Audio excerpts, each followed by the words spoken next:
దానికి చుట్టాలని చిన్న చిన్న దారాలు లేనివి కూడా క్రియేట్ చేసి ఒక తాడు పేని తయారు చేసుకొని ఒక కేసు బిల్డ్ చేశారు. ఆ చేస్తున్న దానికి తగినట్టే స్టోరీలు వస్తున్నాయి. ఆ చేస్తున్న దానికి తగినట్టే క్యారెక్టర్లు పాత్రలు వీళ్ళు క్రియేట్ చేస్తున్నారు. దాంతో భాగంగా వాళ్ళు అనుకున్న వైపే డైరెక్షన్లోకి వెళ్తున్నారు. ఆ రోజు ఎప్పుడైతే చంద్రబాబు నాయుడు గారు ఆ పబ్లిక్ ప్లాట్ఫామ్ వాళ్ళ పొలిటికల్ ప్లాట్ఫామ్ మీద జంతువులకు కలిపారని అన్నాడు, ఆ రోజే దీన్ని ఎక్కడికో తీసుకెళ్లాలనేది మొదలు పెడుతున్నారనేది అర్థమైంది. మా దిశగా మా వైపు అడుగులు వేయాలనుకుంటున్నారని అర్థమైంది. అయితే జంతువులకు అనేసరికి మరీ తన మీదే సీరియస్ ఇది వచ్చేసరికి దాని నుంచి పక్కకు తప్పుకొని ఇప్పుడు వేరే వెజిటబుల్ కల్తీనో పామ్ ఆయిల్ కల్తీనో మొత్తం మీద అడల్టరేటెడ్ అనే దానికి తీసుకొస్తున్నారు. కానీ మొత్తంగా చూస్తే వాళ్ళు దాంట్లో కరెక్ట్ కట్ ఆఫ్ దీన్ని చూస్తే ఈ మధ్యకాలంలో పత్రికల్లో వస్తున్నది. అసలు ఇన్వెస్టిగేషన్ ఏం జరుగుతుందో బయటికి తెలియట్లా. ఊరు పేరు ఎక్కడ ఏమున్నాయో పేర్లన్నీ వస్తున్నాయి. A1 నుంచి A40 వరకు ఎంతవరకు చేసేసింది దగ్గర రకరకాల నార్త్ ఇండియన్ పేర్లు అన్నీ వస్తున్నాయి. అన్నీ కలిపి ఒకటే పామ్ ఆయిల్ కానీ ఇంకోటి కానీ తెచ్చి కలుపుతున్నారనేట్టు తీసుకొస్తూ 1924 మధ్య మీరు లడ్డు తిని ఉంటే అది కల్తీ అయి ఉంటుంది అనేది ఒక దుష్ప్రచారం, విష ప్రచారం అనేది భక్తుల ప్రజల తలల్లో ఎక్కించే ప్రయత్నం, కుట్ర భయంకరంగా జరుగుతోంది.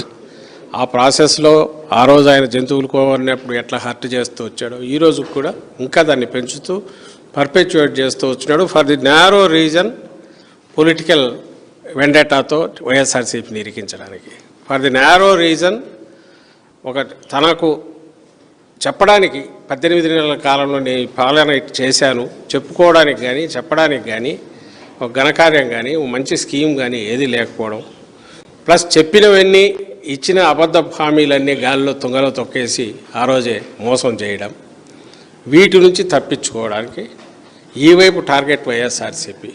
నేమ్ ఇట్ లిక్కర్ స్కామ్ అని వాళ్ళు పేరు పెట్టిందైనా, అలాగే ఈ లడ్డు అన్నా, ఇప్పుడు పరకామణి అనే ఇంకోటి తీసుకున్నా, వాళ్ళ హయాంలో మొదలై వాళ్ళు ఇప్పుడు 3 పూలు 6 కాయలుగా కల్తీ మద్యం ఏదైతే తయారు చేస్తున్నారో ఫ్యాక్టరీలు పెట్టి, అది బయటపడితే దాన్ని కూడా తెచ్చి మా మెడకు చుట్టాలని చూసిన, వీటన్నిటి వెనక ఒక్కటే ఏదంటే తన తప్పులు తన అబద్ధాల నుంచి జనం దృష్టి మళ్లించడం, అలాగే మా మీద కక్ష సాధింపుగా వైఎస్ఆర్సీపీని దాంట్లో ఇరికించడం. దీనికి బేసు ఒక్కటే ఆయన కనుక్కున్నది ఏదంటే కన్ఫెషను, కాన్స్పిరసీ. ఈ రెండు వీటి మీద ఎవరో ఒకరిని తీసుకురావడం, కన్ఫెషన్ అని రాయించడం, లేదు కాన్స్పిరసీ థియరీ తీసుకురావడం, వీళ్ళందరూ కలిసి కుట్ర పన్నారనడం, ముందు దాన్ని కోర్టు ముందు ప్రజెంట్ చేయడం, ఏమంటే ఇన్వెస్టిగేషన్ జరుగుతుంది అనడం. న్యాయస్థానం కూడా ఇన్వెస్టిగేషన్ జరుగుతుంది కదా కాబట్టి కొన్నాళ్ళు ఓపిక పట్టండి అని జైల్లోకి పంపడం.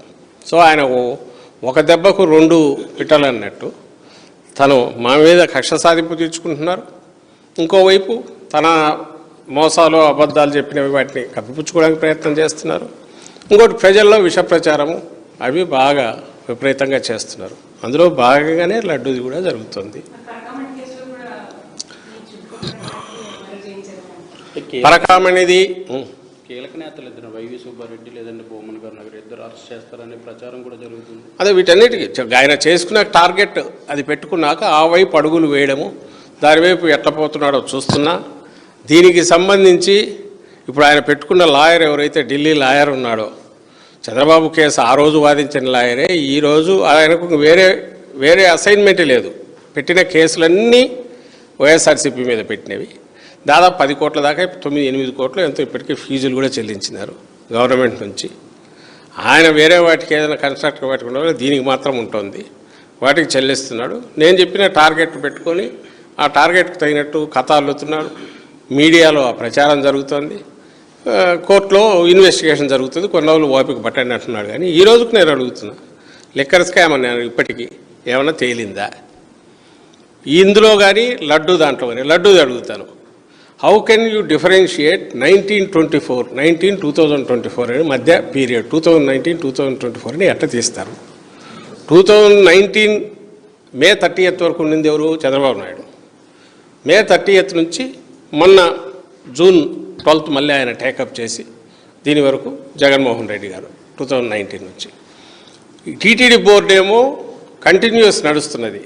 గవర్నమెంట్ చేంజ్ అయ్యిండేది ఇదైతే టీటీడీ బోర్డు కంటిన్యూస్ నడుస్తుంటే బోర్డు ఓవర్లాప్ ఒకరి నుంచి ఇంకొకరికి వచ్చాక మళ్ళీ వాళ్ళ దగ్గర మార్పులు జరిగి సిస్టంలో చేంజ్ రావడానికి ఎంత టైం పడితే ఈ మొత్తం పీరియడ్లో ఈ 100 ఏళ్లలో అది అంతకుముందు కాంగ్రెస్ హయాం కావచ్చు, తెలుగుదేశం హయాం కావచ్చు, మా వైఎస్ఆర్సీపీ 5 ఏళ్ల హయాం కావచ్చు, సంప్రదాయాలకు లేదా సిస్టమ్స్ ఎవాల్వ్ అవుతూ ఓవర్ ది పీరియడ్ భక్తుల సంఖ్య పెరిగే కొద్దీ వచ్చిన దాంట్లో భాగంగానే లడ్డూ ప్రసాదం దీనికి సంబంధించి కూడా క్వాలిటీ చెక్స్ ఇవన్నీ జరుగుతూ వచ్చాయి.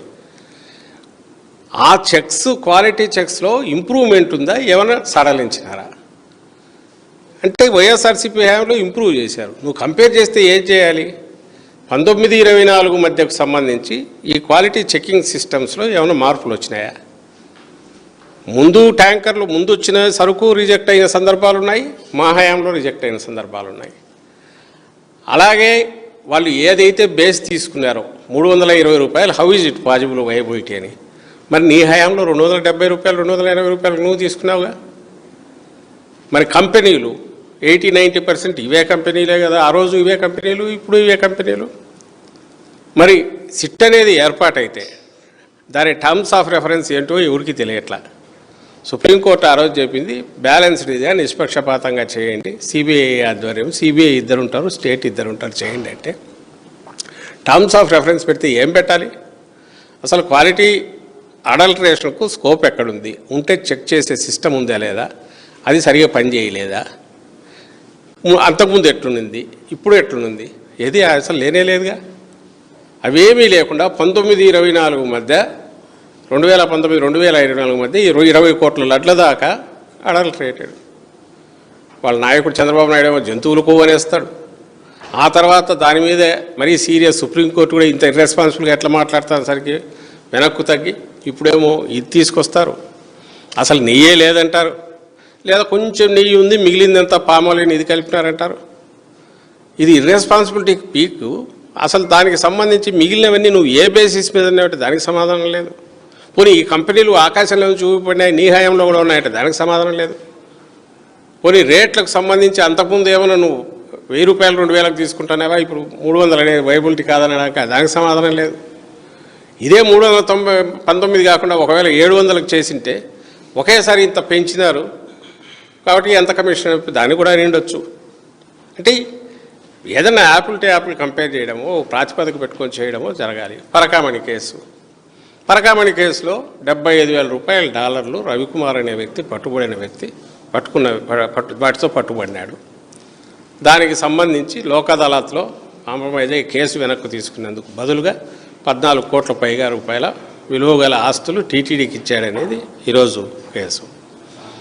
అది సాంకేతికంగా కరెక్టా తప్ప that's a different issue. Question చేయొచ్చు దాన్ని, కోర్టు ఈరోజు దాంట్లో కూడా వేలు పెట్టేది. That's a different issue. అక్కడ జరిగిన దానికి సంబంధించి అది సాంకేతికంగా తప్పు అయితే ఎవరు ఆన్సర్ ఇవ్వాలో దాన్ని చూడవచ్చు. బట్ దీనివల్ల ఎవరన్నా బెనిఫిట్ పొందారా?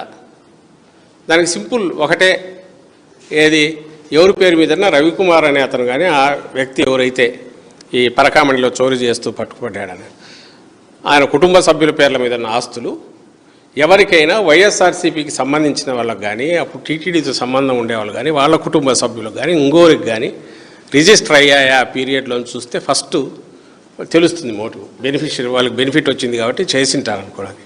నువ్వు ఆ వైపు అసలు చూడవు. అసలు దానికి సంబంధించి ఇంతవరకు ఆన్సర్ లేదు. కేవలం ఇది దీంట్లో ఏదో జరిగింది ఏం జరిగిందంటే తెలియదు. ఎక్కడ ఎవరు ఆస్తులు ఉన్నాయో తెలియదు, ఆస్తులు ఎవరికైనా ఇచ్చారో తెలియదు. దాని మీద నీ ఆరోపణ